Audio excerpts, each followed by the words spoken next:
काय मिळालं आम्हाला 5 दिवसामध्ये, काय कमवलं आम्ही या 5 दिवसामध्ये, याचा विचार आपण केला पाहिजे बरं का।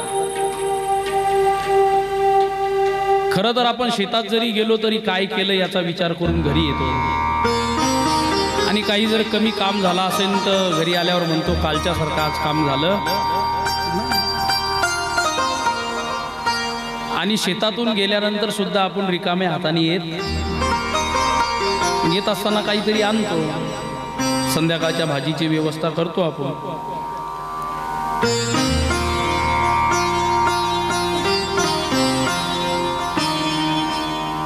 कोणी कोणाच्या जागेवर अतिक्रमण करू नका, ज्यांनी त्यांनी आपल्या जागेवरतीच बसा बरं का।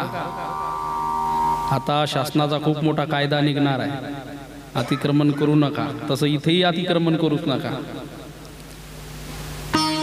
खरं तर आपल्या जागेवर आपण का बसावं याचा खूप मोठा विधी आहे, पण आता तो कळायलाच लोकांना तयार आहे।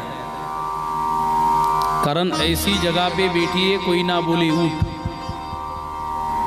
और ऐसी बानी बोलिए कोई ना बोले झूठ। आपण पहिल्या दिवशीच्या जागेवर बसलं त्याच दिवशी रोज रोज येऊन त्याच जागेवर जर बसलं तर कोणाची ताकद होत नाही उठ म्हणायची, कारण त्याला माहित असते काल आपण आलेलो नाही, हा काल आला असेल तर याची जागा आहे, गोंधळ नका। आणि मग शेतात गेल्यानंतर आपण काही ना काही घेऊन येत असतो, संध्याकाळच्या भाजीची व्यवस्था करतो आपण। आपल्या शेतात जर शेंगा नसल्या तर दुसऱ्याच्या वरपून आणतो, मग तिथे विचार करत नाही फुलं या लागले, कळ्या या लागल्या, वाद्या या लागल्या, खास पर वरपून घेऊन यायचे। पण स्वतःच्या शेतात गेलं की व्यवस्थित आणतात, दुसऱ्याचं किती नुकसान होते याचा कधी आपण विचार करत नाही। बरं जाऊ द्या, आपण स्वार्थी आहे। मॉनिटरला आवाज दे भैया, मॉनिटर आपण स्वार्थी आहे। आपण काय आहे? स्वार्थी आहे। कोण स्वार्थी नाही या जगात? प्रत्येक जण स्वार्थी आहे। मुनिजन धन सब की रीति, स्वार्थ लागी करी सब प्रीति। सुर नर मुनि सब की हरे, सुर नर मुनि सब की हरे, स्वार्थ लागी करहु न प्रीति, स्वार्थ लागी करहु सब प्रीति। सुर नर मुनि सब की हरे, सुर नर मुनि सब की हरे, स्वार्थ लागी करहु सब प्रीति, स्वार्थ लागी करहु सब प्रीति।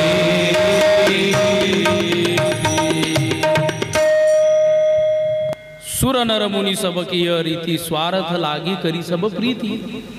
आपण स्वार्थी आहे, आपण सर्व स्वार्थासाठीच तर प्रेम करतो ना। आणि मग दुसऱ्याच्या शेतातून को होणं आपण आपला स्वार्थ साधला पाहिजे, आणि म्हणून आपण शेंगा आणतो। तसं 5 दिवस झाले आपण या मंडपात येतोय, काय नेलंय आम्ही घरी याचा कधीतरी विचार केला का? मागचा आवाज कमी कर, गोंगाट होतो बोललोय।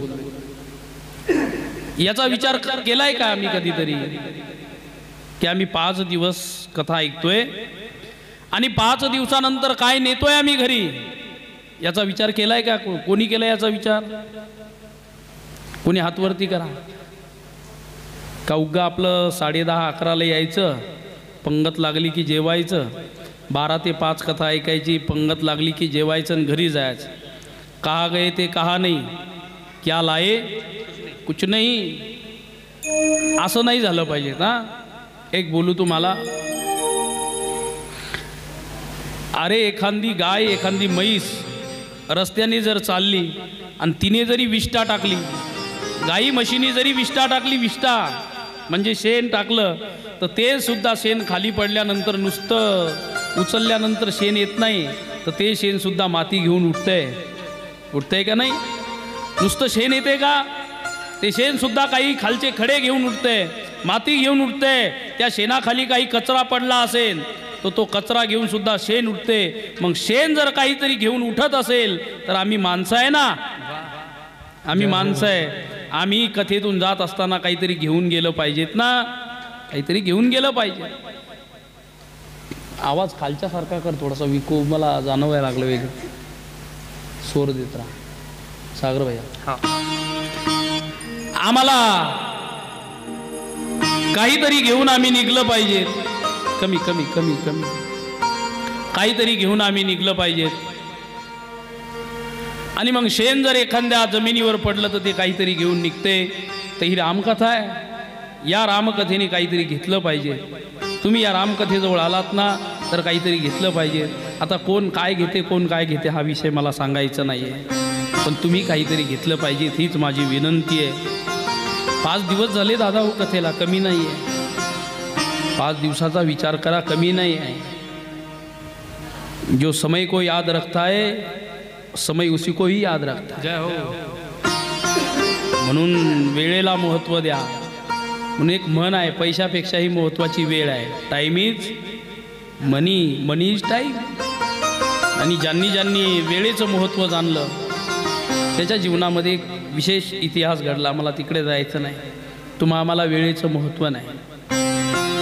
वेळेचं काय महत्त्व असतं, एका वर्षाचं काय महत्त्व असतं. त्या 12वीच्या पेपरमध्ये नापास झालेल्या विद्यार्थ्याला विचारा 1 वर्ष कसं असतं. अरे एका महिन्याचं काय महत्त्वाचं असतं. ज्या आईने 9 महिन्यानंतर बाळाला जन्म द्यायला पाहिजे, ती आई ज्यावेळेस 8व्या महिनी बाळाला जन्म देते, एका महिन्याचं महत्त्व त्या आईला विचारा. एका दिवसाचं महत्त्व काय असतं, एका तासाचं काय महत्त्वाचं असतं खटवांग राजाला विचारा. एका मिनिटाचं काय महत्त्वाचं असतं, ज्याची ट्रेन चुकली त्याला विचारा. एका सेकंदाला किती महत्त्व आहे. जो ऑलिम्पिकमध्ये धावतोय आणि एका सेकंदाने मागे राहिला त्याला विचारा एका सेकंदाची किंमत. आम्हाला किंमतच राहिली नाही. बस जाऊ पाहू, होईल तसं होईल. अहो 12 वाजले चला जाऊ ना. अहो मी म्हणतो कथेसाठीच नाही तर प्रपंचासाठी सुद्धा वेळेचं बंधन पाहिजे. प्रपंचातल्या कामासाठी सुद्धा तुम्ही काय केलं पाहिजे, वेळेचं बंधन घातलं पाहिजे. पण नाही माणसं घालत आणि मग सैरा वैरा जीवन भरकटत राहतं. ऐका. आणि मग वेळेचं महत्त्व नसल्यामुळे आम्ही अहंकारी बनलो, स्वार्थी बनलो. किती स्वार्थ. स्वार्थ करणं पाप नाही आहे, मी सांगू तुम्हाला. स्वार्थ करणं पाप नाही आहे, पण दुसऱ्याचं मन दुखवून स्वार्थ करणं पाप आहे. अहंकार करणं पाप नाही, पण एखाद्याचा घात करून अहंकार करणं पाप आहे. अरे फुगवणं पाप नाही आहे सागर भैया. हवा भरना पाप नहीं है, मगर हवा उतनी ही भरो कि फुगा फूट नहीं जाए. उतनी भरो हवा गुब्बारा फूट न जाए. अहंकारी लोग बहुत रहते हैं दुनिया में.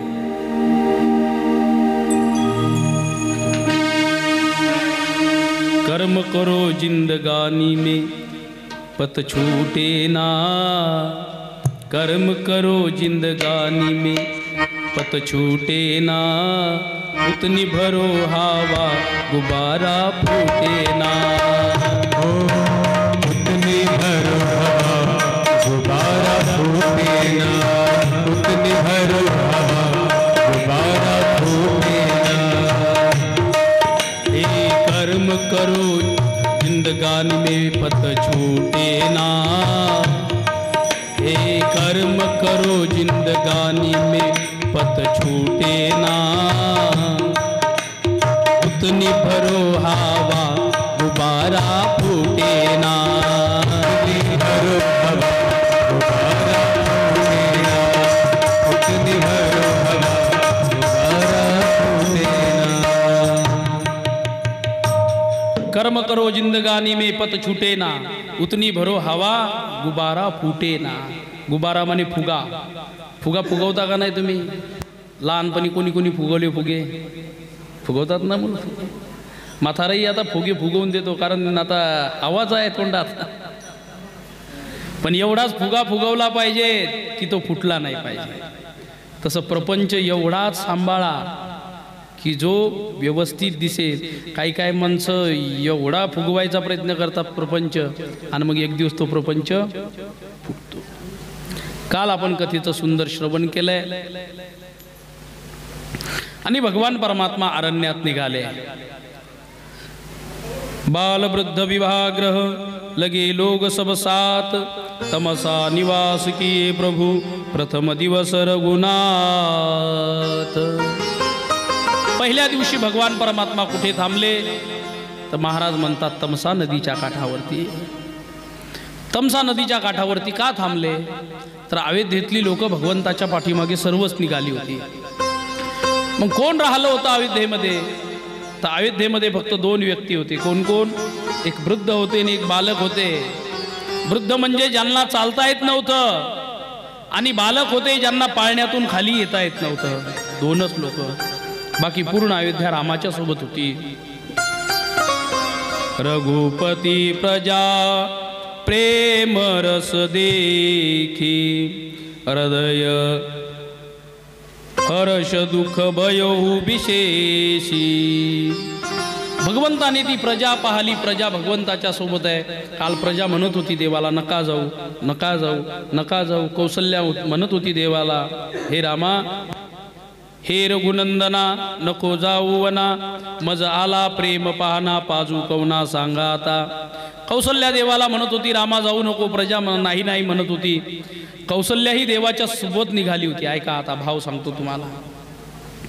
पण कौसल्याने विचार केलं मला पोरापेक्षा माझा मालक महत्वाचा आहे, आणि म्हणून कौसल्या मागं फिरली दशरथाजवळ गेली. ऐका, जीवनामध्ये अनेक नाते निर्माण होतात, पण त्या नात्यामध्ये कुठेतरी दरार पडत असते, बदलत असते. पण पती पत्नीचं नातं या जगात एक असं आहे, एकदा का जुटलं की ते शेवटपर्यंत तेच नातं असतं. आणि म्हणून बघा म्हातारपणात बायको मरू नये बरं का. म्हातारपणात बायको मरू नये. ज्याची म्हातारपणात बायको मरते त्याला विचारा काय हाल होते. बायको जर असली तर तुम्ही कशीही असा, ती कशी का होना बिचारी, तुम्हाला वेळेवर चहा वेळेवर पाणी ही व्यवस्था ती करत राहते. पण बायको जर नसेल म्हातारपणात तर मग काळ कठीण जातो. आणि मग राजा दशरथाची हीच अवस्था होती. म्हणून मुलाला अरण्यात जाऊ दिलं पण मालकाला सोडलं नाही. काही काही बाया हुशार आहे. ज्या पोराकडे पैसा असतो त्या पोरात एकटीच जाते. त्याला म्हणते तुम्ही त्याच्यात राहा. आणि याचंही नवल वाटते मला की महाराज दोन मुलं असले तर आई वडिलांची विभाजन करतात. लहान्या मुलात वडील राहतात, मोठ्या मुलात आई राहते. हे असं विभाजन झालं नाही पाहिजे. थोडासा आवाज कमी करावा, विसल मारायला बोलताना. हे असं विभाजन आहे का झालं नाही पाहिजे. आणि म्हणून सावधान. कौसल्याने राजा दशरथाला सोडलं नाही. एक वेळेस मुलगा गेला तरी चालेल, पण आपलं सौभाग्य कधी सोडायचं नसते, हे ध्यानात ठेवा. काही काही बाया मुलाचं जर लग्न झालं तर सुनकून होतात आणि म्हाताऱ्याच्या बेजाऱ्या काढतात की नाही. तुम्ही हसता याचा अर्थ तुम्हाला याचे अनुभव आहे. तसंच आहे पहिल्यापासून. जरा मजाच घेऊ आता आपण. अरे कोणाची मजा घेता तुम्ही? स्लॅबने कधी कॉलमची मजा नसते घ्यायची दादा. कळसाने कधी भिंतीची मजा घ्यायची नसते, तशी मालकिनीने कधी मालकाची मजा घ्यायची नसते. या स्लॅबने जर ठरवलं आपण या कॉलमची मजा घेऊ तर स्लॅब राहील का? कळसाने जर ठरवलं मी भिंतीची मजा घेईल तर कळस राहील का? नाही ना. तसं तुम्ही जर तुमच्या मालकाची मजा घ्यायला लागलात तर मग तुम्ही सुद्धा राहणार नाही. एक ध्यानात ठेवा. मी काय बोलतो लक्षात येते ना. कौसल्या राजा दशरथाजवळ जाते आणि म्हणते, महाराज का चिंता करतायत? राजा दशरथ हे राम हे राम हे राम हे राम करतायत. तमसा नदीच्या तीरावरती जातायत. मला तुम्हाला विचारायचं आहे, रामाला वनवास किती दिवसाचा होता? 20 वर्षाचा ना? काय म्हणले? 14. किती दिवसाचा होता? 14 वर्षाचा वनवास होता रामाला. तापस वेश विशेष उदासी 14 बरस राम वनवासी. पर 14 वर्षाचाच का वनवास होता? कोणी सांगू शकेल? नंतर सांगता. 1 महिना डबल होता. 13 महिने होते.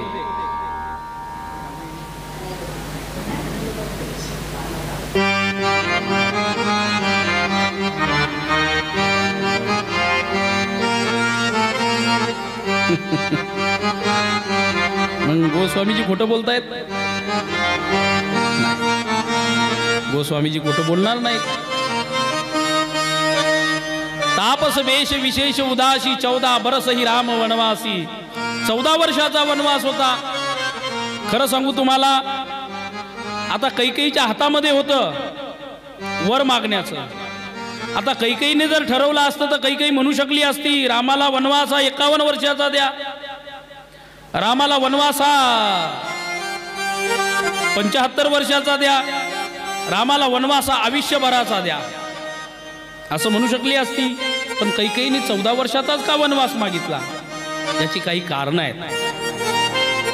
याची काही कारणं आहेत. ऐका, 14 वर्षाचा वनवास का मागितला तर याचं एक सूत्र या कथेशी जुळवून तुम्हाला देतो. पार्वतीने कितीचा प्रश्न विचारले होते? पार्वतीने प्रश्न किती विचारले होते? तुम्ही कथा ऐकली ना पहिल्या दिवशी? किती विचारले होते? 14. आजीसाठी टाळी वाजवा एकदा. पहिल्या दिवशी होत्या का तुम्ही? मग तुम्हाला कोणी सांगितलं 14? गंगूबाई ना? मी दुसऱ्या दिवशी सांगितलं होतं. का म्हणलं गंगूबाई रामायण करायला लागली. ऐका, 14 प्रश्न विचारले होते. म्हणून एका प्रश्नाला एक दिवसाचा वर्षाचा वनवास, म्हणून 14 वर्षाचा होता. अजून का 14 वर्षाचा वनवास? तर एक वैज्ञानिक कारण सांगतो. आजच्या राजघटनेचं कारण सांगतो. कृतयुगामध्ये 20 वर्ष राज्य केल्यानंतर, सत्ययुगामध्ये 20 वर्ष राज्य केल्यानंतर राज्यनीती येत होती. डोक्यात ठेवा. सत्ययुगामध्ये 20 वर्ष राज्य केल्यानंतर काय येत होतं? राजनीती येत होती. त्रेतायुगामध्ये 14 वर्ष राज्य केल्यानंतर राजनीती येत होती. द्वापार युगामध्ये 10 वर्ष राज्य केल्यानंतर राजनीती येत होती. आणि कलियुगामध्ये 5 वर्ष राज्य केलं की राजनीती येते. म्हणून आपल्या भारतात निवडणूक कशी होते? पंचवार्षिक निवडणूक. आणि म्हणून एकदा सरपंच झाला की तो दुसऱ्याला सरपंच होतेच नाही, मेळच नाही बसू दे. एकदा आमदार झाला की दुसऱ्याचा मेळच नाही बसू दे. एकदा खासदार झाला की दुसऱ्याचा मेळ बसू देत नाही. आणि कैकेयीच्या डोक्यात एकच होतं.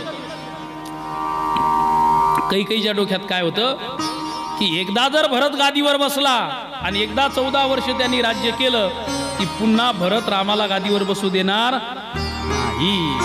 म्हणून 14 वर्षाचा वनवास. अजून का 14 वर्षाचा वनवास?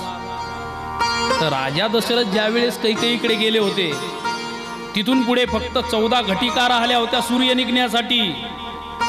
आणि म्हणून एका घटिकाला 1 वर्ष, म्हणून 14 वर्ष वनवास. अजून का 14 वर्षाचा वनवास? याची गोस्वामीजींनी अनेक कारणं सांगितलेली आहे. हे सांगत जर गेलो तर 14 दिवस लागतील आपल्याला. मग आता हे सांगायचं. आता हे रामायण कसं आहे? थाकापुरतं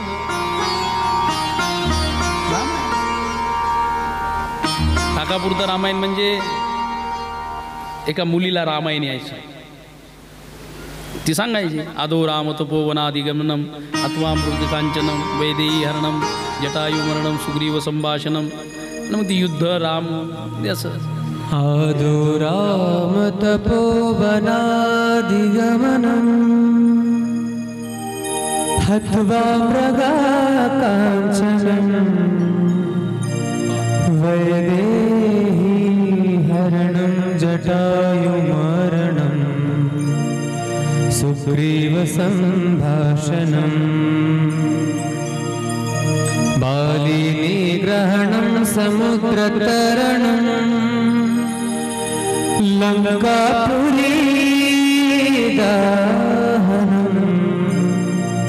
पश्चात् रावणकुम्भकर्णादिहननम्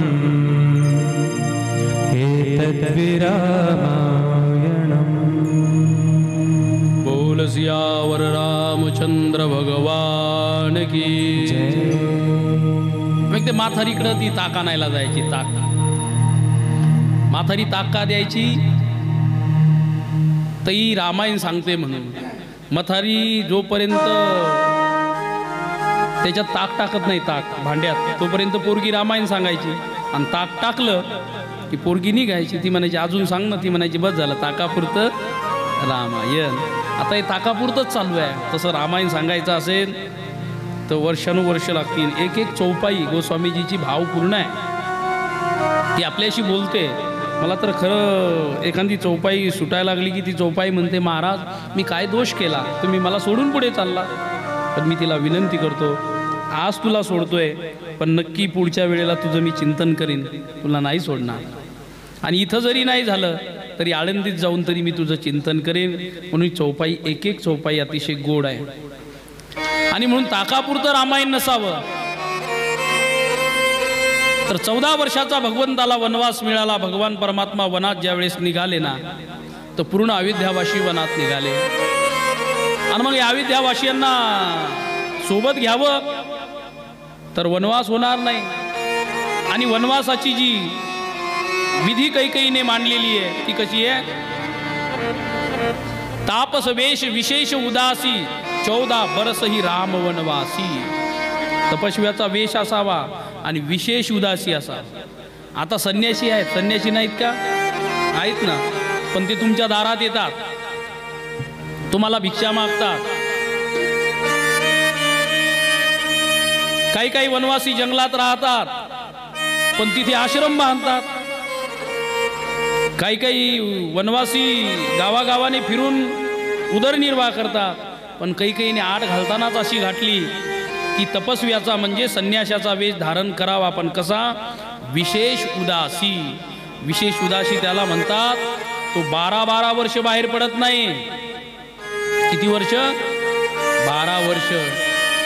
12 वर्षातून एकदाच बाहेर येतो तो. कधी? कुंभाला. म्हणून काही काही संन्यासी असे आहेत. सागर भैया दत्ता भाऊ काही काही संन्यासी असे आहेत ते फक्त एकदाच बाहेर पडतात ज्यावेळेस प्रयागराजचा कुंभ येतो त्यावेळेस. काही काही संन्यासी असे ते एकदाच बाहेर पडतात हरिद्वारच्या कुंभाला. काही काही संन्यासी असे ते एकदाच बाहेर पडतात नाशिकच्या कुंभाला. तोपर्यंत जंगलातून बाहेरच येत नाही. कठोर साधना करतात. एका संन्याशापेक्षाही कठोर साधना रामाने करावी. म्हणून रामाला वनवास आहे 14 वर्षाचा. आणि मग 14 वर्षाचा वनवास रामाला विशेष उदासी. मी जर यांना सोबत घेऊन जातो तर वनवास घडणार नाही. आता संन्यासी राहिले नाही. आता संन्यासी राहिले नाही. आता फक्त अंगावर भगवे कपडे घालायचे लोकांना लुबाडायचं आणि बस. आणि मग काय होते लोक निंदा करतात. हो महाराज हे बघा जेने विठ्ठल मात्रा घ्यावी त्याने पथ्य सांभाळावी. कोणी कोणते कपडे घालावे हे आपण जरी सांगू नये पण जे कपडे आपण घातले त्याचा आपण मान राखला पाहिजे. अंगावरती पांढरे कपडे घातले ना आता तुम्ही माझ्या पाया पडता. तुम्ही महाराजांकडे बघून ज्ञानोबा आहेत तुकोबा आहेत म्हणून माझ्याकडे बघता. मी जर खरंच जीन्स पॅन्ट घालून आणि गाणे म्हणत बसलो असतो तर तुम्ही ऐकले असते का? तुम्ही म्हणले असते हे बस बंद करते. तुम्ही कार्यकर्त्याला म्हटले असते कोणता महाराजांना कुठून धरून आणला नुसता गाणेच म्हणतो. आता देवाचं काहीच सांगत नाही. यांना देवाचं सांगितलं पाहिजे. तुम्ही माझं काय ऐकताय? मी देवाचं सांगतो म्हणून ज्ञानोबारायचं सांगतो म्हणून. आणि मग मी वागताना सुद्धा कसं वागलं पाहिजे? देवासारखं वागलं पाहिजे. मी जर सैतानासारखी कृती करायला गेलो तर आज तुम्ही ऐकसान पण उद्या म्हणसान. एक मन आहे बघा मुख में राम बगल में छुरी असं नाही झालं पाहिजेत ना. आणि मग ज्याने कपडे घातले ना त्याने सांभाळलं पाहिजे. जेने विठ्ठल मात्रा घ्यावी तेने पथ्य सांभाळावी.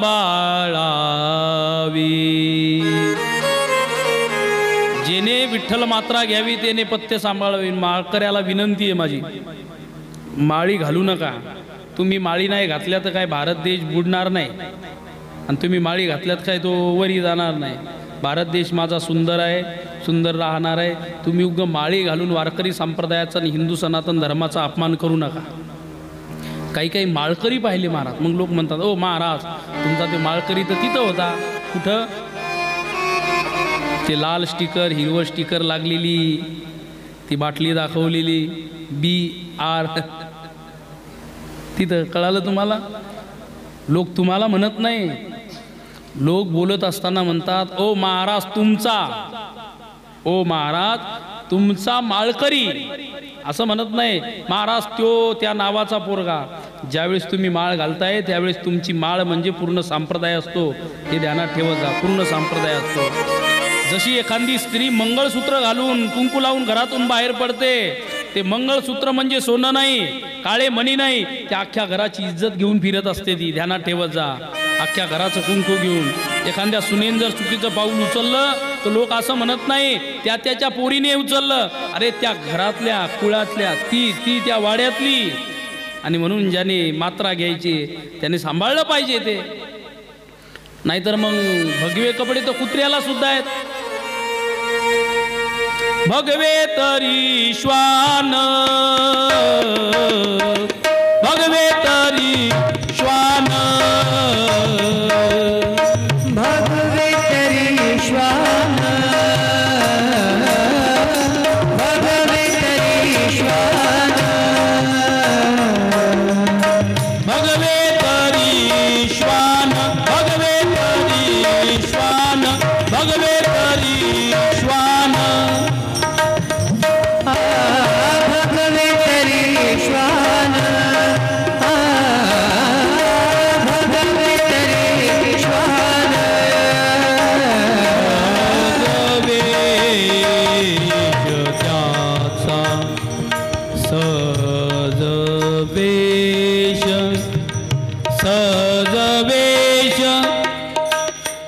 त्याचा सहज वेश, त्याचा भगवे तरी श्वान, भगवे तरी श्वान, भगवे तरी श्वान,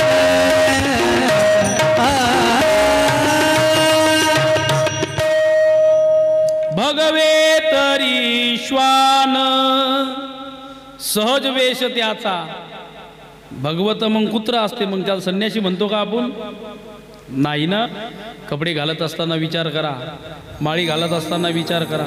माळी कोणाच्याही माळी घालते, कोणीही कोणाच्या माळी. एखादा महाराज गावात आला की घाला महाराज माळ. अरे ते का सेंदूर लावलेला देवे, कोणी यावेळी टिकली लावून जा. अरे हे डोकं कोणाचे. एक सांगू, ही गाडी, एखादी व्यवहारातली गाडी धडकली तर सुधरवता येईल, तिला नवीन लेटेस्ट मॉडेल आलं तर बदलता येईल. पण हे मॉडेल भगवंतानी एकदाच बनवलेलं आहे. हे मॉडेल एकदाच बनवलेलं आहे. याचं लेटेस्ट मॉडेल अजून निघालेलं काय देवाची लीला आहे. अनेक लेटेस्ट मॉडेल निघालतात, पण हे मॉडेल एकदाच काढलं आहे. आता याचं नवीन व्हर्जन नाही आहे. आणि म्हणून माळी घालणाऱ्या काही काही बोके आहे ना, माळी घातल्या बोके. बोके कळतात ना तुम्हाला? घालतात माळी. असं सप्त्याचं वातावरण पाहिलं, असं वातावरण पाहिलं की मग ते मन भारावून जाते द्यायचं. द्यायला वाटते मग काय नाही बापा. एक तर बरं का ताईसाहेब, एक माझ्याकडे 75 वर्षाचं म्हातारं आलं. 75 वर्षाचं म्हातारं. महाराज मला माळ घालायची. मग बापू आत्ता लोक नाही घातली, आत्ता लोक पण आता माळ घालायची. म्हणलं आता कशाला घालता, जास्तीत जास्त 5 वर्ष राहिले, आता कशाला घालता? नाही म्हणे महाराज आता चावत नाही. पावत नाही म्हणून माळ घालायची आहे का? काही काही घरात माणसं असे निवडून ठेवलेले असतात. मी ज्या परिवारामध्ये कथेला जातो असा एक परिवार आहे, खूप मोठा परिवार आहे, तर नाव सांगत नाही. आणि त्या घरामध्ये जवळपास 30-35 माणसं आहे, 30-35 स्त्रिया आहेत आणि जवळपास 70 मुलं आहेत. एवढा मोठा तो परिवार आहे. आणि मग त्या परिवारामध्ये गेल्यानंतर त्या परिवारातली सर्व माणसं माळकरी आहेत, सर्व माणसं माळकरी आहेत. 139 माणसं माळकरी आहेत त्या घरातली. किती?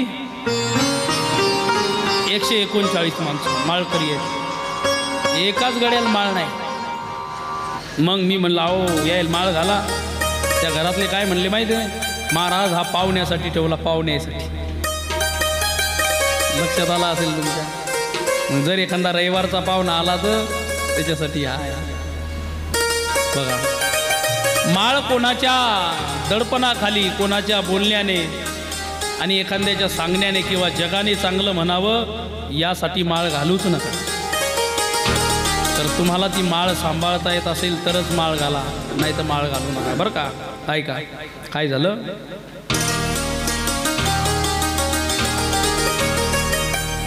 सकाळची वेळ, चांगलं घर होतं. म्हातारी घरात बसलेली, म्हातारं घरात बसलेलं. तेवढ्यात एक त्यांचा नौकर ती दुधाची कॅटली घेऊन आला. आवाज दिला, मोठी माय. काय रे बाबू, दूध काढून आणलं? अरे आत घेऊन ये. नाही मोठी माय, मला पोरेला शाळेत नेऊन घालायचं आहे आणि मी चाललो, ही कॅटली घरात घेऊन जा. म्हातारी उठली, कॅटली आणली. तेवढ्यात एक बाई आली दारात. गंगूमाय, शिदोरी पाहायला. म्हातारी म्हणी आता शिदोरी पाहू का हे दूध तापू? मा अजिबाल तर घोरच झाला. म्हाताऱ्याला पाहिजे तर म्हातारं कुठं दिसे ना. आणि कुठं गेले काय करणू माय, येळवरच यायचं मड म्हणता तुम्ही. अशा येळवरच यायचं काय जाते तुम्ही म्हणताय, मी नाही म्हणत. येळवरच जाते यायचं. तेवढ्यात म्हातारं म्हणी हे काय बोंबलायला लागली, नाही बोलायला लागली. काय चाललंय तुझं, काय बोलतीये तू? अहो मग शिदोरी पाहायला जातं, मी पातेल्यात दूध टाकलं. पातेल्यात म्हणजे बघुन्यात दूध टाकलं. हे बघा त्या दुधावर ध्यान ठेवा, नाही तर ते बोक्या दूध पिन. म्हातारा म्हणी मी काय दुधावर ध्यान ठेवायला बसलो काय? माझी पोथी वाचायची, जप करायचा. म्हातारी म्हणी ध्यान ठेवायला काय नुसते डोळे पाहिजे? अशी माळ घ्या, डोळे उघडे ठेवा आणि असं चालू ठेवा. श्री विठ्ठल श्री तुकोबरा, रामकृष्ण हरी विठ्ठल केशवा, रामकृष्ण हरी विठ्ठल केशव. असंच चालू ठेव, असंच. हा मग म्हाताऱ्याने जपमाळ घेतली. म्हातारीने दूध ठेवलेलं होतं कशावर? चुलीवर. त्याच्यावर एक झाकण ठेवलं. ऐका प्रसंग असा घडला. म्हाताऱ्याचा जप चालू आहे, लक्ष कशावर आहे? दुधावर. रामकृष्ण हरी विठ्ठल केशवा, रामकृष्ण हरी विठ्ठल केशवा. महाराज माथारी चिदोरी पायाला चौकटीतून माथारीनं बाहेर पाय टाकला आणि बोक्या घरात शिरला. आता म्हाताऱ्याचा नियम होता बोलायचं नाही, तोंडान रामकृष्ण हरी विठ्ठल केशव म्हणायचा. बोक्या म्हाताऱ्याला दिसला, म्हातारा म्हणते रामकृष्ण हरी. बोक्या म्हणते तू रामकृष्ण हरी म्हण, नाही तर हरी हरी म्हण, ओम नमः शिवाय म्हण, काही म्हण. आज मला चान्स सापडला, आज मी दूध पिल्याशिवाय राहणार नाही. बोक्याने पुन्हा पाय टाकला. म्हाताऱ्याने स्वर बदलला, रामकृष्ण हरी. बोक्या म्हणे तू काही म्हण. शेवटी बोक्याने 2 पाय उचलले, नाथ धर, ताट घेतलं खाली. म्हातारा आता वाटलं आपल्याला उठायला जमत नाही, आता बोक्या हाणायचा कसा? म्हाताऱ्याने ती माळच गुंडाळली महाराज हातातली, आणि जे बोक्याला फेकून मारली. जशी फेकून मारली तसं बोक्यानं वाकून पाहिलं. नेमकी ती पडली बोक्याच्या गळ्यात. आता बोक्याच्या गळ्यात माळ पडल्यावर तो बोक्या माळी सहित गल्लीत आला.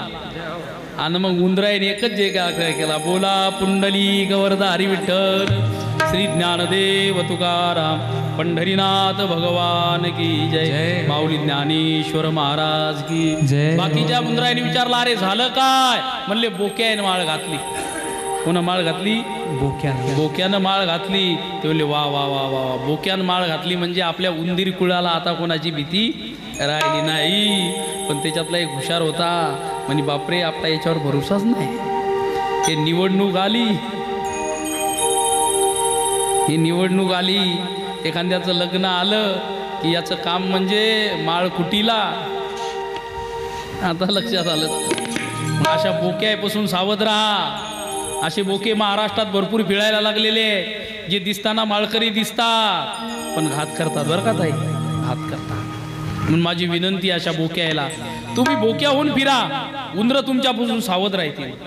तुम्ही बोक्याहून फिरा ना, उंदरं तुमच्यापासून सावध राहतील. पण त्या उंदराने जर तुमच्या गळ्यात माळ पाहिली तर त्या उंदरायला वाटते हा आपल्यावर घावा करणार नाही, हा महाराज आहे, हा माळकरी आहे, हा असं कृत्य करणार नाही. पण हा माळकरी नसतो, तो खरा हा बोक्याच असतो. त्याची वृत्ती बदलत नाही ना. आणि मग त्याने घावा केला की उंदर मग बोंबलतात माळकऱ्याच्या नावात. ओ महाराज काय सांगता तुमच्या संप्रदायाचं आणि काय सांगता? अरे काय सांगू माझ्या संप्रदायाचं. वयाच्या 21व्या-22व्या वर्षी समाधी घेतली रे ज्ञानोबारायने. तो संप्रदाय 42व्या वर्षी वैकुंठ गमन केलं. तो संप्रदाय खूप मोठा आहे. पण शितोडे उडवत असताना कधी संप्रदायावर शितोडे उडवू नका, एवढीच तुम्हाला विनंती आहे, बाकी काय नाही. माळकरी खूप आहे. आता हे काही बोके संप्रदाय खराब करायला लागले, त्याला नाईलाज आहे. ज्ञानोबारायांना एकच विनंती, अशी एखादी फळी निर्माण करा की या बोक्यांना कोणीतरी बंधन घालेल, या बोक्यावरती काहीतरी अंकुश बसेल. नाही तर आता बोक्याचा सुळसुळाट वाढला आहे. खूप बोके आहेत. आचरण नाही, नीतिमत्ता नाही, पाठांतर नाही. आणि मग अशी लोक सांगायला लागली की मग समाजाचंही अधपतन होतं आणि तुमचंही अधपतन होतं. म्हणून मी नेहमी सांगत असतो, ज्याचं आचरण आहे अशा माणसाचंच ऐकलं पाहिजे. तुम्ही माणसानं कशाहून ओळखायचं महाराज? अहो 5 मिनिटात ओळखायला येते. तुम्ही साधी बाजारात गेली तर जुडीसुद्धा तपासून घेता की नाही?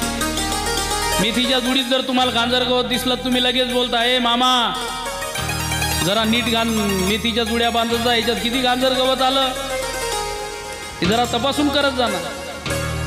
तुम्ही जर कुंभाराकडे गेले मटका घ्यायला लागले तर आधी वाजवून पाहता आणि त्याला बोलता, हे बघ मटका घरी घेऊन जाईन, त्याच्यात पाणी भरून पाहीन आणि जर व्यवस्थित असला तर ठेवीन आणि तुला पैसे देईन, नाही तर मग पैसे देणार. माझी विनंती आहे, एखाद्या वेळेस बाजारात जाऊन जर चुकीची मेथीची जुडी आणली तर 10 रुपयाचं नुकसान होईल. किती? 10 रुपयाचं होईल, 15 रुपयाचं होईल, 20 रुपयाचं होईल. एखादा मटका जर चुकीचा तुमच्या घरी आला तर होऊन 100 रुपयाचं 200 रुपयाचं नुकसान होईल. पण एखाद्या वेळेस तुमच्या जीवनात जर चुकीचा गुरु आला, चुकीचा, तर अख्खं जीवनाचं नासडं करून जाईल, अख्खं जीवनाचं. म्हणून ही गाडी दिलेली आहे भगवंतानी, हे अनमोल आहे. हे कोणाच्याही ताब्यात द्यायचं नाही, एखाद्या सच्च्या गुरुच्या ताब्यात द्यायचं. आणि जर तुम्हाला कोणीच गुरु चांगला सापडत नसेल तर सरळ ओलांडेश्वराच्या चरणाशी जायचं, माळ घ्यायची, ओलांडेश्वराच्या लिंगावरती ठेवायची आणि त्याला म्हणायचं, भगवान त्वमेव माता च त्वमेव पिता, तुम्हीच माता, तुम्हीच हा बंधू, तुम्हीच गुरु आहात, तुम्हीच पूजनीय, आजपासून तुम्हीच माझा सांभाळ करा. कारण ही गाडी अशा तशा ड्रायव्हरच्या हातात देऊ नका. चुकीच्या ड्रायव्हरच्या हातात देसाल तर तोही जाईल आणि तुम्हालाही घेऊन जाईल. जीवन है तेरे हवाले ओ डमरू वाले, जीवन है तेरे हवाले ओ डमरू वाले, जीवन है तेरे हवाले ओ डमरू वाले, ओ मेरे डमरू वाले, ओ शंकर डमरू वाले, ओ मेरे डमरू वाले, ओ शंकर डमरू वाले. जीवन है तेरे हवाले मुरलिया, जीवन है तेरे हवाले ओ डमरू वाले, जीवन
हवाले ओ डमरू वाले, ये जीवन है तेरे हवाले मेरे भोले भाले, ये जीवन है तेरे हवाले ओ जटा वाले।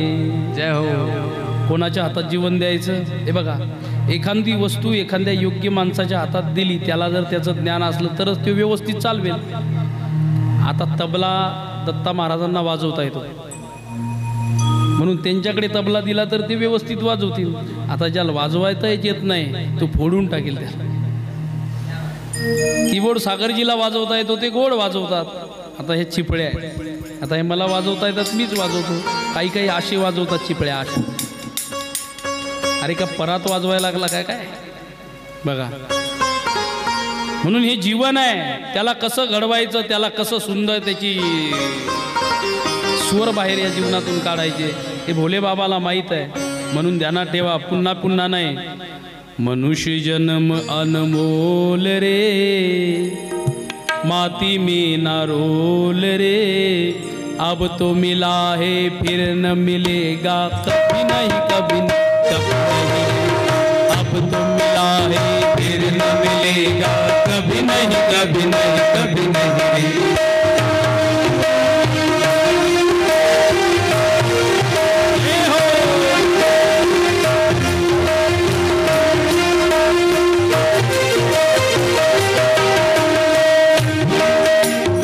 सर्वांनी हातवरती करा. भजन ऐकायचं आहे तुम्हाला, हे ऐकायचं की नाही? मग आमच्या दत्ता महाराजांच्या तालावर तुमची टाळी वाजली पाहिजे. दत्ता महाराजांचा ताल खूप पक्का आहे, क्लासिकल वाजवतात ते.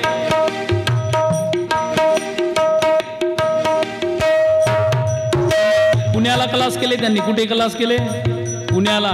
पुण्याहून बोलवलं मी त्यांना, फक्त तुमची टाळी त्यांच्यापर्यंत गेली पाहिजे.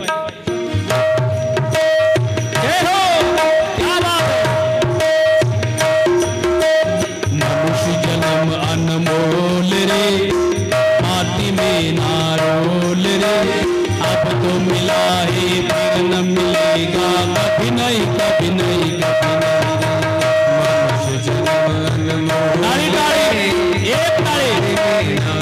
ये हो, अब तो मिला कभी नहीं, कभी नहीं, कभी नहीं. तो बुलबुला है पानी का, मत कर गुरूर जवानी का. तो बुलबुला है पानी का, मत कर गुरूर जवानी का. हातवरती करा, सरळ हातवरती, टाळी नका वाजवू, सरळ सरळ. आता मी जशी टाळी वाजवतो तशी वाजवायची. एक टाळी वाजली पाहिजे.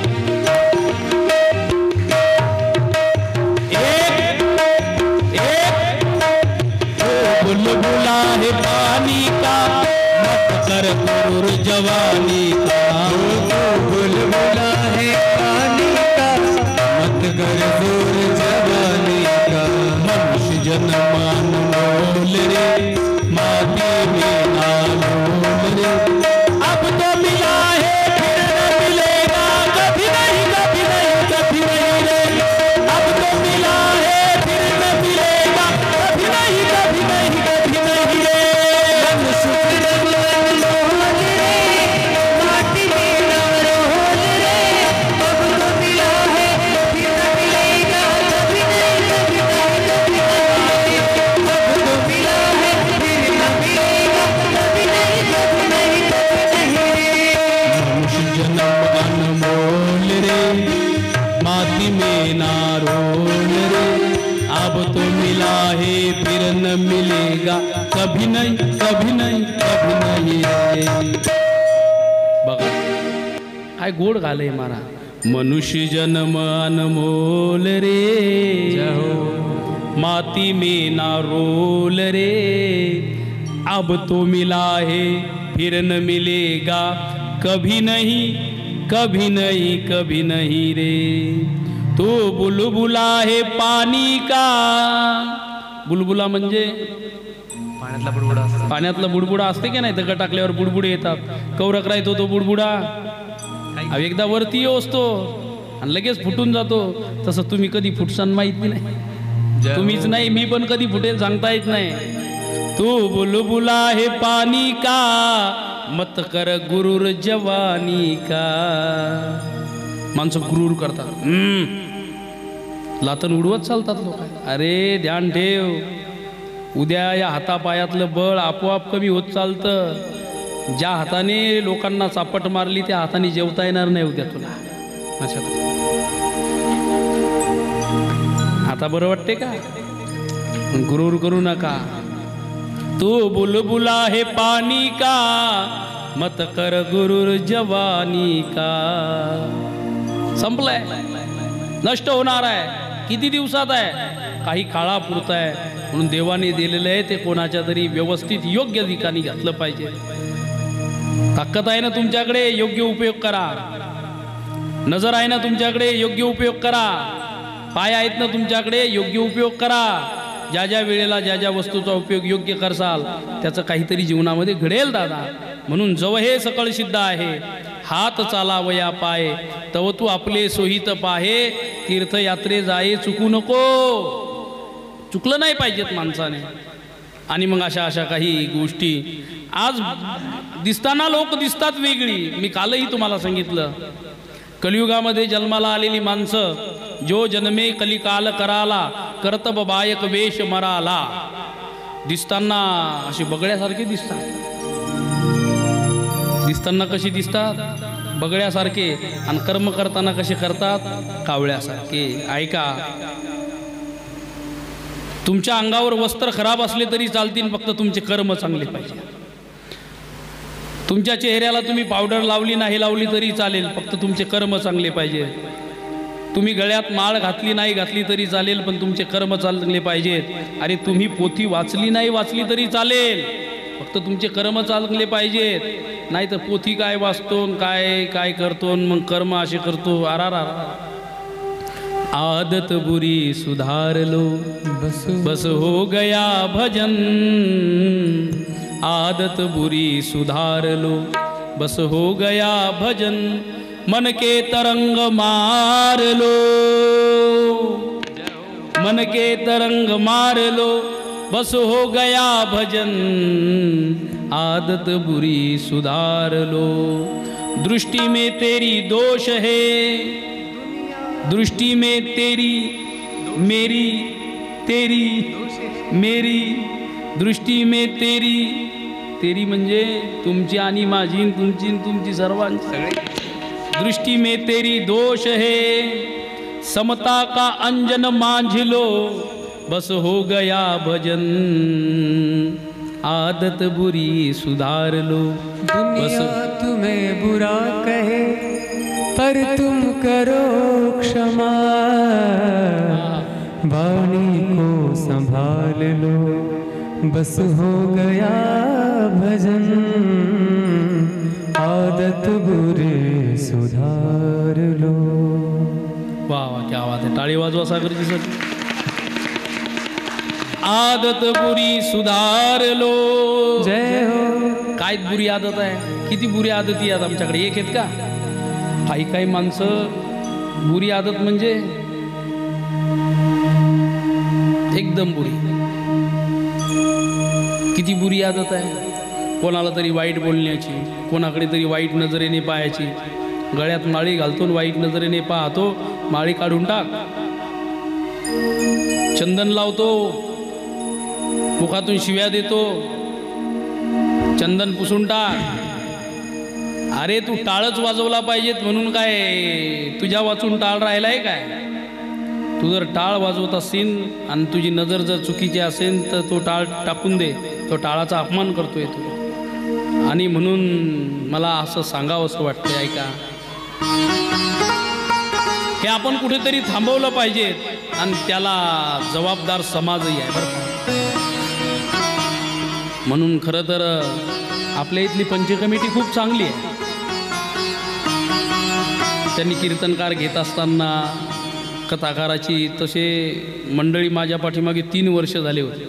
महाराज तुम्ही कथा केली पाहिजे. पण मी म्हणलं जोपर्यंत भोले बाबा मला बोलवत नाही तोपर्यंत मी काही येणार नाही.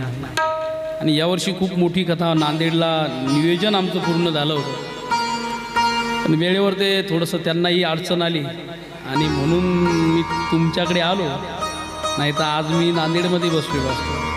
खूप मोठं सिटीमध्ये नियोजन होतं. पण जाऊ द्या, हा संयोग तुमचा माझा जुळला आहे आणि म्हणून मी या कार्यकर्ते मंडळीला धन्यवाद देतो. त्यांनी एक योग्य टीम निवडली.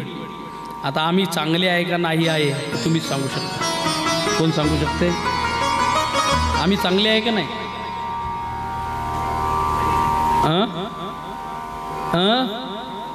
ऐकायला येत नाही तुम्हाला?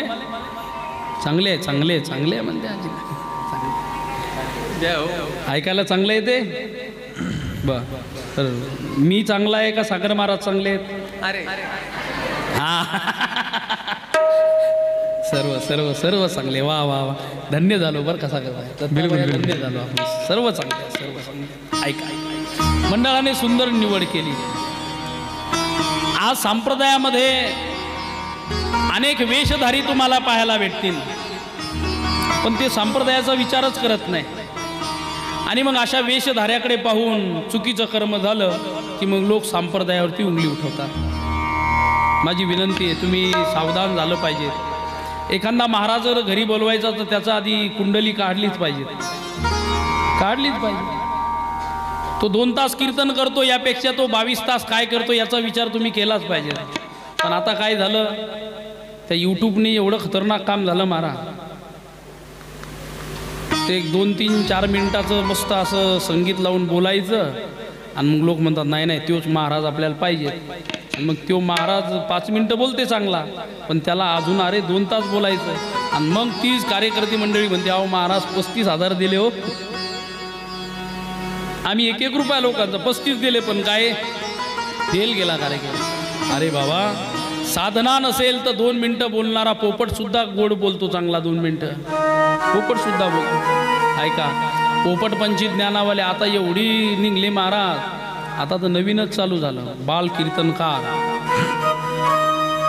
आता हे बाल कीर्तनकाराच्या बापाला आधी आणलं पाहिजे. अरे जो मुलगा उद्या या भारत देशाचा एखादा मोठा वैज्ञानिक बनेल, एखादा शास्त्रज्ञ बनेल, एखादा मोठा महात्मा होणार आहे, तो मुलगा आज तू बाल कीर्तनकार म्हणून समाजापुढे नेऊन ठेवला. आता तू उद्या काहीच करत नाही. फळ पिकण्याच्या आधी जर इंजेक्शन देऊन पिकवलं तर त्याची गोडी राहत. जे ओरिजिनल पिकणार आहे ते उद्या तोच मुलगा जर शिक्षण शिकला तर उद्या विद्वान होईल. ज्ञानेश्वरीवर त्याचे प्रवचन अख्खं जग ऐकेल. गाथ्यावरती तो PhD करेल. संगीतातला एखादा मर्मज्ञ होऊ शकतो, तो अलंकार होऊ शकतो. तबल्यातला एखादा अलंकार होऊ शकतो. पण आजच त्याला छंद लावला की मग त्याचं जीवन नष्ट होऊन जाते. म्हणून हे तुम्ही आम्ही सांभाळलं पाहिजे. कीर्तनकार आणताना, कथाकार आणताना त्या पद्धतीचा जरा तपासून घेतला पाहिजे. बटाटा घेताना तपासून घेता का नाही? त्याला डाग आहे का कुठं लागलेला? घरी गेल्यावर खराब तर नाही होणार. ताजा बटाटा पाहिजे, व्यवस्थित पाहिजे. टमाटे बी सुद्धा एकदम पिकलेले घेत नाही, व्यवस्थित थोडेसे थाट असले पाहिजेत, 2 दिवस टिकले पाहिजेत. तसे विचारही तुम्ही असे का घेताय लोकांचे? त्या विचारानेही तुमचं जीवन बदललं पाहिजे. असे काहीतरी विचार तुम्ही घेतले पाहिजेत का नाही? घेतले पाहिजेत. मग तुम्ही दरवर्षी ट्रस्टी मंडळीकडे विनंतीच केली पाहिजे. हे बघा, एकदम योग्य महाराजांना कोणी आणा, मलाच आणा मी असं म्हणत नाही, कोणी महाराजांना, पण त्यांनी व्यवस्थित सांगितलं पाहिजे. आमच्या जीवनामध्ये काहीतरी परिवर्तन झालं पाहिजे. आमच्या लेकरांना काहीतरी त्यांच्यापासून शिकायला मिळालं पाहिजे. आणि गावही सुद्धा एका चांगल्या चाकोरीत राहिलं पाहिजे. नाही तू महाराजांनी 70-80 हजार रुपये घेऊन जायचे, आम्ही घामाचे 500-500 द्यायचे आणि काय नाही, कहा गए ते कहा नाही, क्याला येतो कुछ नाही. असं झालं नाही पाहिजे. तुम्हा सर्वांना विनंती आहे.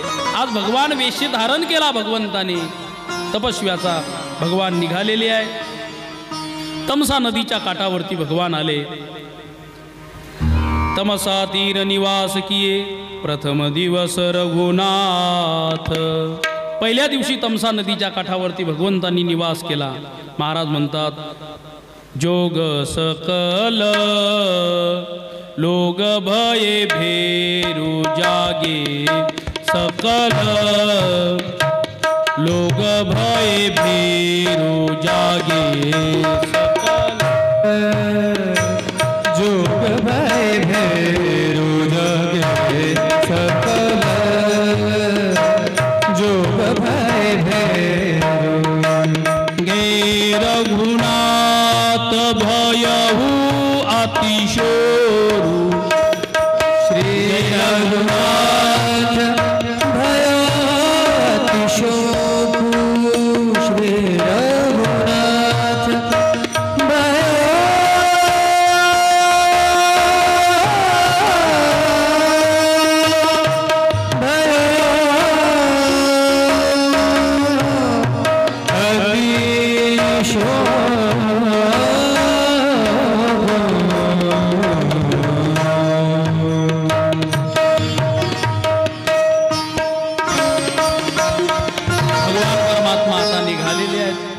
तमसा नदीच्या काठावर देवाने मुक्काम केला आणि सकाळच्या वेळेला 3-3:30च्या वेळेला भगवंतांनी सांगितलं, सुमंत्रा, अरे जर अशीच लोक आपण सोबत घेऊन गेलो तर आपला वनवास होणार नाही. मग महाराज काय केलं पाहिजे? काही नाही, असा रथ हाक की रथाची पहिये जाताना दिसले पाहिजेत अयोध्येकडे आणि रथ गेला पाहिजेत वनाकडे. जानकीला आवाज दिला, अगं जानकी उठ. लक्ष्मणा, अरे उठ, आपण निघलं पाहिजेत. रात्रीचे 3 तर वाजले महाराज, लोक झोपलेले आहेत. भगवंतासोबत निघत असताना लोकांनी काहीच खाल्लेलं नाही, कोणी पाणी सुद्धा पिलेलं नाही. थकवा शरीराला आपोआप झोपा लागल्या, तशीच पडलेले आहेत. तमसा नदीच्या काठावरती संध्याकाळी भगवान परमात्मा रथात बसले, निघून गेले. सकाळी सकाळी सूर्याची किरण डोळ्यावर पडली, तशी जाग आली. एक जण उठला, त्याने दुसऱ्याला उठवलं, दुसऱ्याने तिसऱ्याला, चौथ्याला. अरे आपल्याला उठवतायत पण देवाला उठवा. आणि मग देव ज्या जागेवरती झोपलेले होते, ऐका किती धन होतं हो जानकीकडे, किती दिलं होतं बापाने.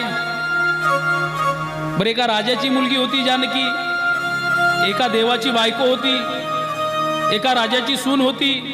कमी होती का संपदा? अहो, जानकी जर बाहेर पडली तर तिच्या पायाखाली पाय घड्या टाकल्या जायच्या. जानकी जर स्नानाला गेली तर डोक्यावरती पाणी टाकण्यासाठी दासदासी असायच्या. बाहेर जर निघली तर स्वतःच्या हाताने तिला केस सुद्धा पुसायची वेळ येत नव्हती. केस पुसण्यासाठी सुद्धा दासदासी असायच्या. तिला तेल लावण्यासाठी सुद्धा स्वतःच्या हातावर तेल घेण्याची गरज पडत नव्हती, तर दासदासी तेल लावायच्या. तिचे वस्त्र सुद्धा दासदासी बदलायच्या. तिला जेवण जरी करायचं असलं तर स्वतःच्या हाताने चपाती मोडायची गरज नव्हती. तिने फक्त जाऊन बसायचं. जाऊन बसल्यानंतर दासी यायची आणि चपाती मोडायची, भाजीमध्ये टाकायची आणि जानकीच्या मुखाकडे न्यायची. ऐका, तिच्या अंगावरती भाजी भात काही सांडू नये म्हणून तिथे सुद्धा एक कपडा टाकला जायचा. किती काळजी होती जानकीची. जानकीला चप्पल पायात घातल्यानंतर त्या चप्पलाची बंद सुद्धा तिला लावायची गरज नव्हती, एक दासी लावायची.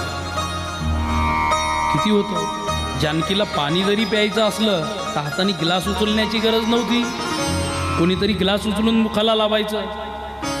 बरं, मुखाला जर पाणी थोडंफार राहिलं तर ते सुद्धा तिला पुसायची गरज नव्हती, कोणीतरी रुमाल घेऊन पुसायचं. ती जानकी होती, ध्यानात ठेवा. दृश्य डोळ्यासमोर आणा. आज जानकी झोपली कशावर आहे याचा विचार करा. कशावर झोपली? दिवसभर झालेली रेत होती ती गरम, उष्ण घाताने गरम झालेली रेत. संध्याकाळी त्या रेतीवरती झोपली जानकी. रेतीवरती जानकी रेतीवरती झोपलेली आहे. उशाला काय घेतलं जानकीने, तर त्याच रेतीतला काही भाग जानकीने गोळा केला. जिच्या उसाला तक्क्या असायचा. बरं, तक्क्या फाटक्या कपड्याचा होता का तो? तुमच्या आमच्या इथं उशा असतात कशाच्या? चिंदकाच्या उशा. मलमलची उशी होती ती. जेवढं डोक्याचं वजन पडलं तेवढंच तो तक्या दबायचा, जेवढं कमी झालं तो वरती आहे. आमचे तर तके असे आहेत महाराज, दबतच नाही, तेवढाच तो दबायचा.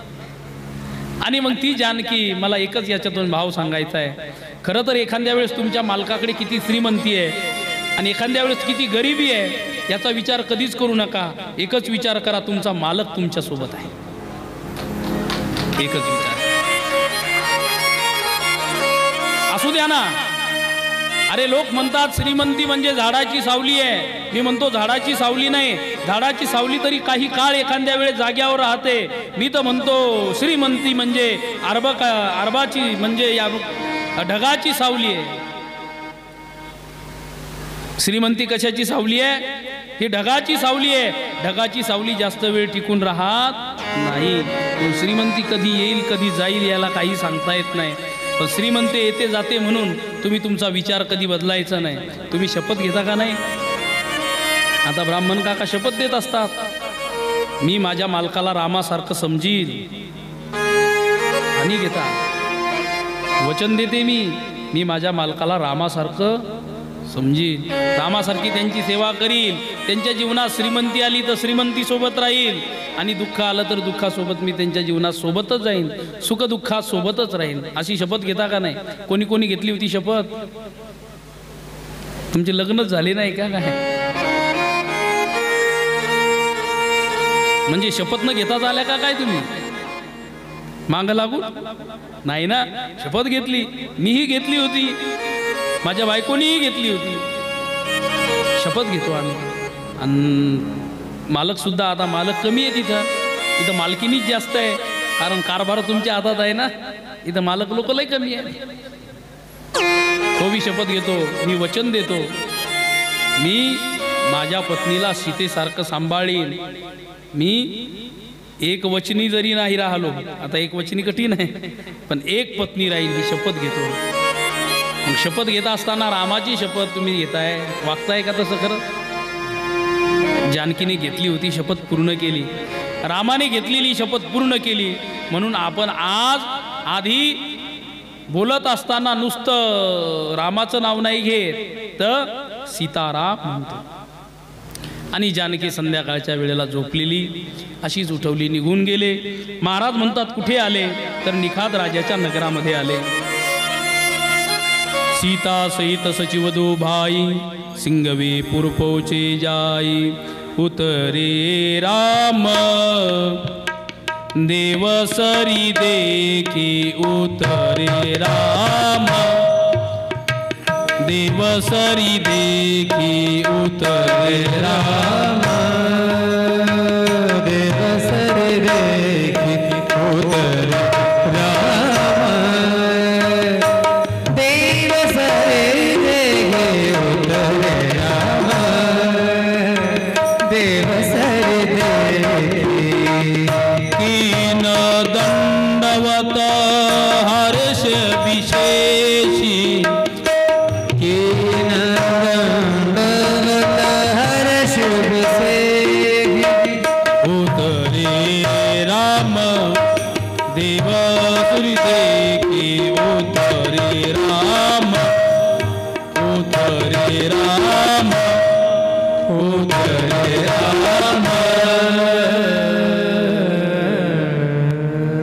उतरे राम देवसरी देखी. भगवान परमात्मा या तटाला आले. उतरल्या उतरल्या देवसरी शृंगवेपूर.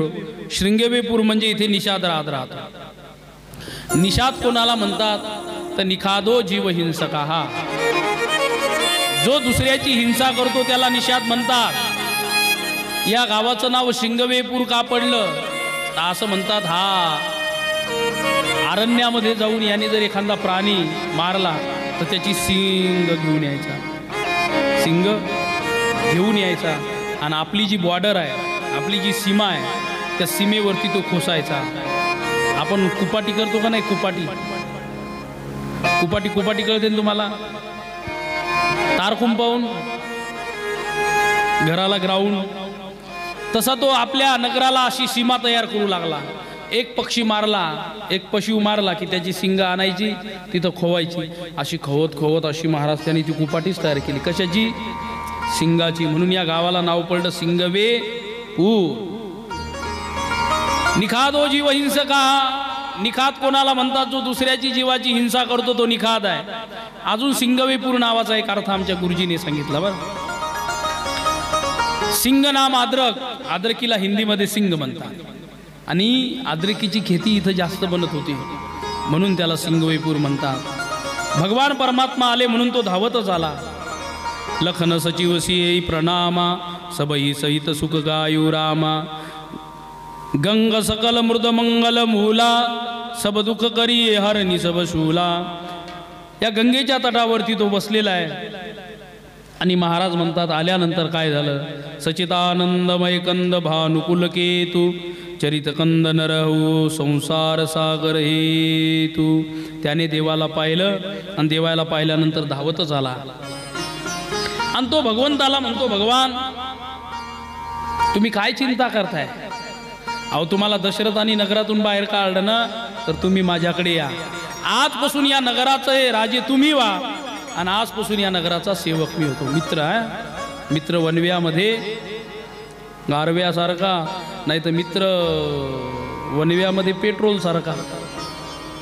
आता मित्र भरपूर आहेत, पण खरंच गारव्यासारखे आहेत का?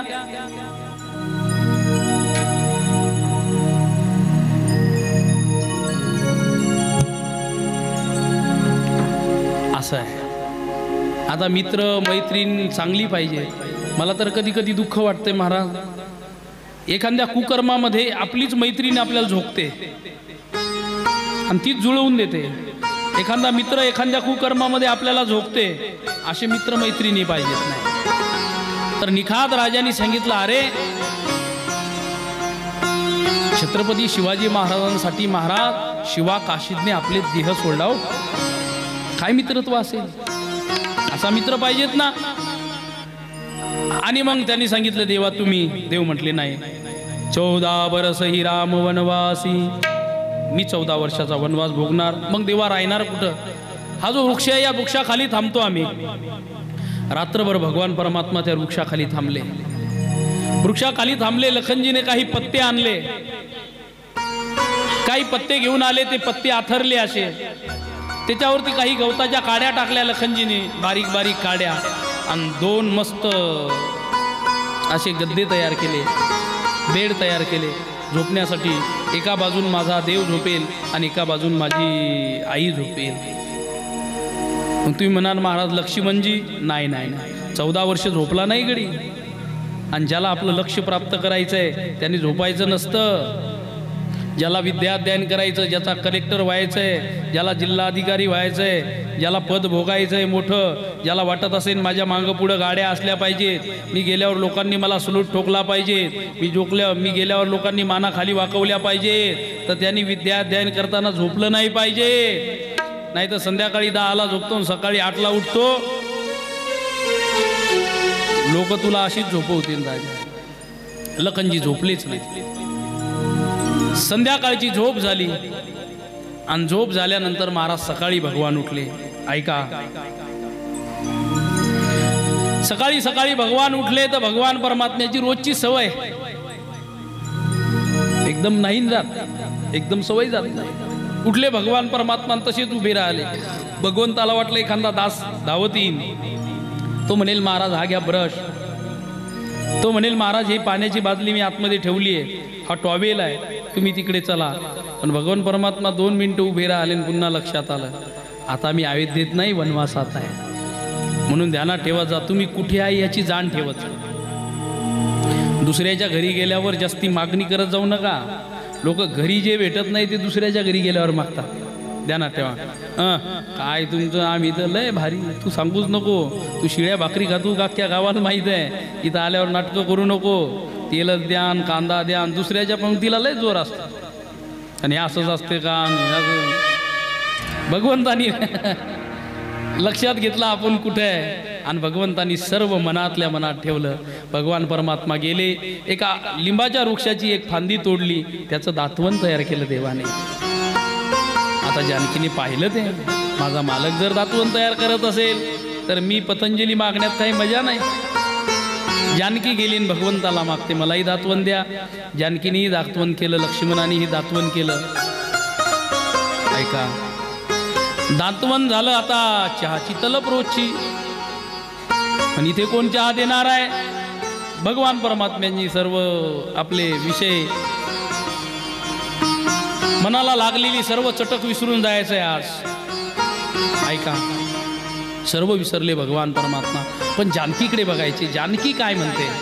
जानकी काय म्हणते? करते का माझ्यासोबत आता भांडणं? नाही नाही, जनकाची नाही. जानकी शब्दही बोलली नाही. आणि मग वेळ झाली, आता निघलं पाहिजे. आणि मग भगवान परमात्म्याने वटचीर मागवला, निखादा आम्हाला वटचीर आणून दे. सकल सोच करी राम नहावा, सुची सुजान वटचीर मगावा. आंघोळ केली भगवंताने, वल्लेच वस्त्र अंगावरती नेसले.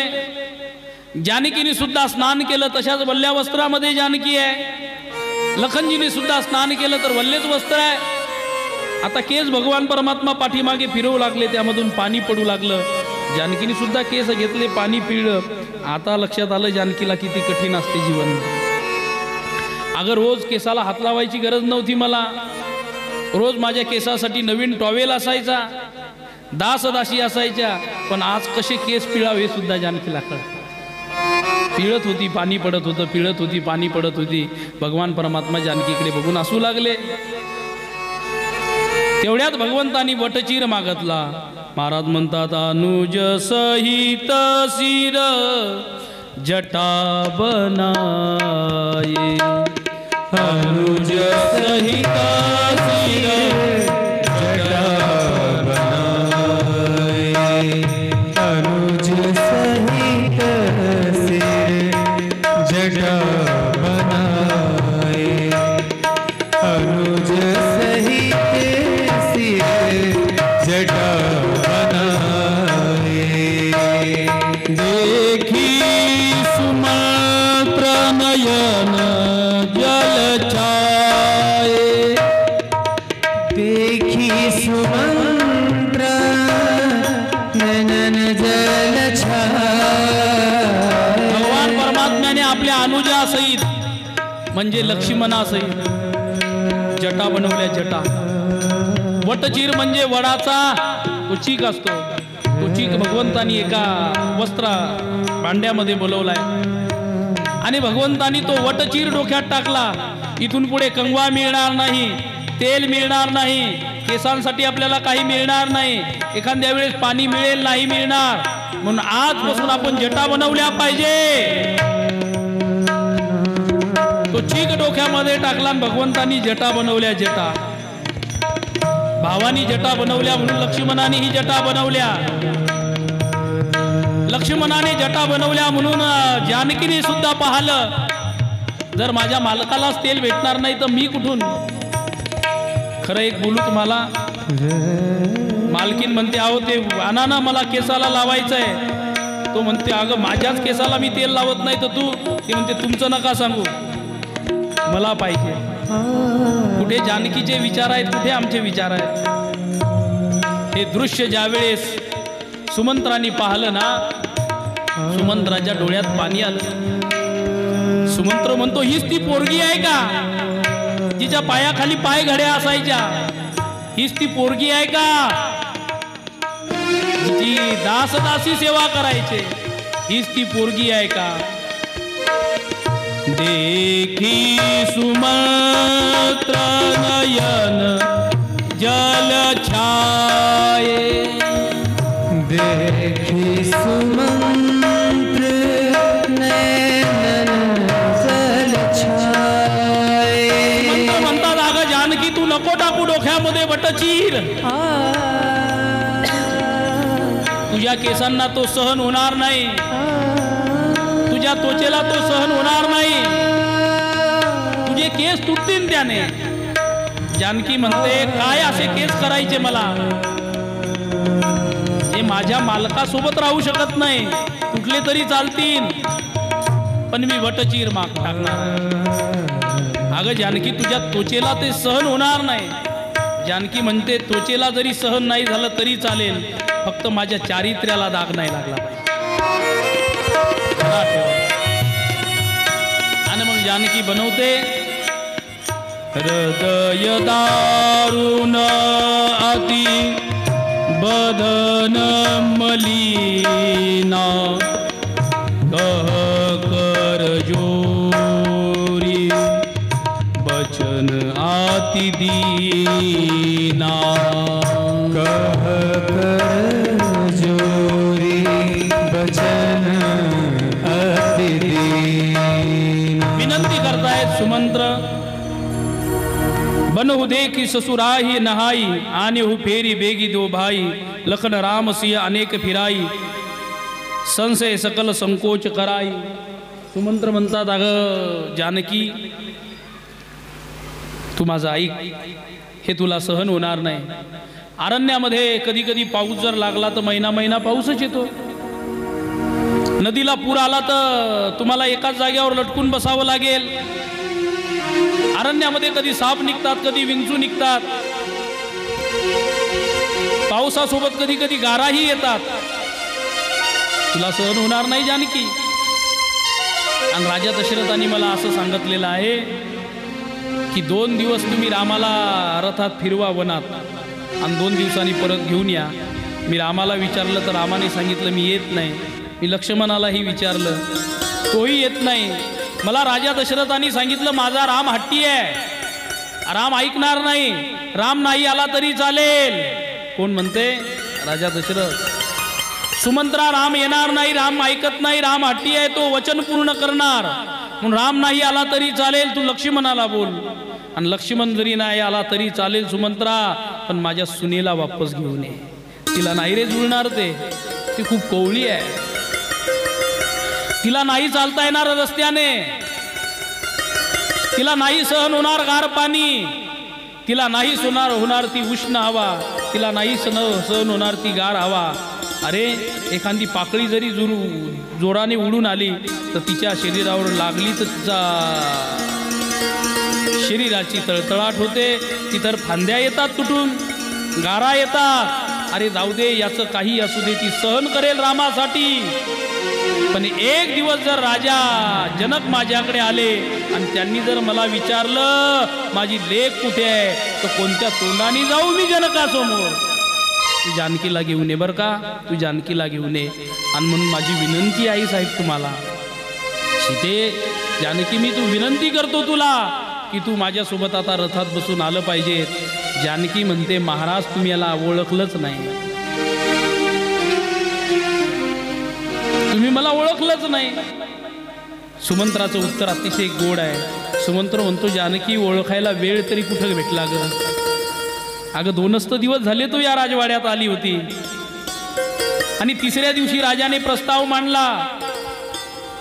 4थ्या दिवशी तुझा राज्याभिषेक होणार होता, रामाला गादी मिळणार होती, तू महाराणी होणार होती. आणि 5व्या दिवशी तू वनाकडे निघाली. ऐका किती दिवसात बदललं? 5च दिवसात बदललं. किती दिवसात? 5 दिवसात बदललं. तरी जानकीने सर्व अंगीकारलं ना, ते स्वीकार केला. मालकाच्या सोबत आपण गेलं पाहिजे. खरंच सांगा बरं, एखाद्या मुलीचं लग्न झालं, श्रीमंत मुलाला ती दिलेली आहे, त्याच्याकडे 50 एकर शेती आहे, तो या तालुक्यावरती राज्य करतो आणि अचानक 5 दिवसामध्ये त्याची सत्ता गेली, संपत्ती गेली आणि आता तो रस्त्यावर आला. खरंच ती मुलगी राहीन का त्याच्यासोबत? ती म्हणते मी उद्या कागद तयार करते आणि कोर्टात तुम्हाला भेटते. कुठं भेटते तुम्हाला? कोर्टात भेटते तुम्हाला. उद्या कागद तयार. खरं तर आजच्या मुलीने जानकीचा हा विचार आपल्या सोबत घेतला पाहिजे. खरं तर आजच्या मुलीने लग्न करताना हे विचार आपल्या सोबत नेले पाहिजेत. मी तरी म्हणतो अंधन किती सोबत नेता आहे तुम्ही याला विशेष महत्त्व नाही, पण तुम्ही विचार किती सोबत नेता हे खूप महत्त्वाचं आहे. पण आज नेत असताना त्या अंधनाचा विचार केला जातो, विचाराचा विचारच केला जात नाही. म्हणून माझी प्रत्येक मुलीला विनंती आहे, तुम्ही मावशीला मामाला फोन करून सांगताना मामा तुमच्याकडून फ्रीज पाहिजे, मावशी तुझ्याकडून मला ते डबल डोअरचं कपाट पाहिजे, आत्या तुझ्याकडून मला ती स्क्रीनची मोठी TV पाहिजे. नवऱ्याला म्हणताना तुम्ही तुमच्याकडून मला तो स्क्रीन टच मोबाईल पाहिजे. हॅलो मोटो बोलताना नवऱ्याला मोबाईल नका मागू, मावशीला TV नका मागू, तर काहीतरी विचार मागा.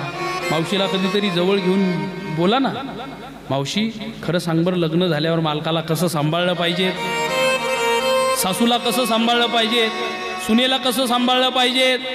कधीतरी आईला एकांतात घेऊन बसा, आईला विचारा की खरंच माझ्या सासूचे माझे जर भांडणं झाले तर मी माफी मागितली पाहिजेत का सासूने मागितली पाहिजेत, तू कसं केलं. आणि सांगण्याचा अधिकार त्यालाच आहे ज्याने आधी कृती चांगली केलेली. माझे शब्द लक्षात येतात ना तुमच्या? जिने खरं सासू सासऱ्याला सांभाळले तिच्या मुली सुद्धा सासू सासऱ्याला सांभाळतील, हे माझं रामायण सांगते. सांभाळलं पाहिजे. आणि म्हणून जानकीच्या आईने दिलेली ही शिदोरी आहे. जानकी काही जरी झालं ना जीवनात तुझ्या तरी चालेल, पण तुझ्या सौभाग्याच्या पाठीमागत तू राहिलं पाहिजे. तुझ्या मालकाच्या पायावर पाय देऊन तू चाललं पाहिजे. आणि म्हणून महाराज तुम्ही मला काही सांगा, मी नाही येऊ शकत, मी माझ्या मालकासोबतच जाणार. आणि मग आता मालकासोबत जानकी निघालेली आहे. ऐका, जानकी मालकासोबत निघालेली आहे आणि एका नदीच्या तटावरती जानकी रामासोबत आलेली आहे. महाराज म्हणतात आता तिथे भगवान परमात्मा तिथून पुढे गंगा नदीच्या पैल तीराला जाणार आहे. आता बऱ्याचशा लोकांना तहान लागलेली आहे, काहींचा घसा कोरडा पडलेला आहे, काहींच्या पायाला गोळे आलेले आहेत. आता एक आपण अर्ध्या तासाची विश्रांती घेणार आहे आणि विश्रांतीनंतर भगवान परमात्मा चित्रकूटकडे आता आगमन करणार आहेत. भगवान परमात्मा शबरीची भेट घेणार आहेत आणि भगवान परमात्मा केवटाला भेटून भगवान परमात्मा केवटाची भेट घेणार आहे. गंगा नदी केवट पार करणार आहे आणि भगवान परमात्मापासून चित्रकूटला निवास करणार आहे.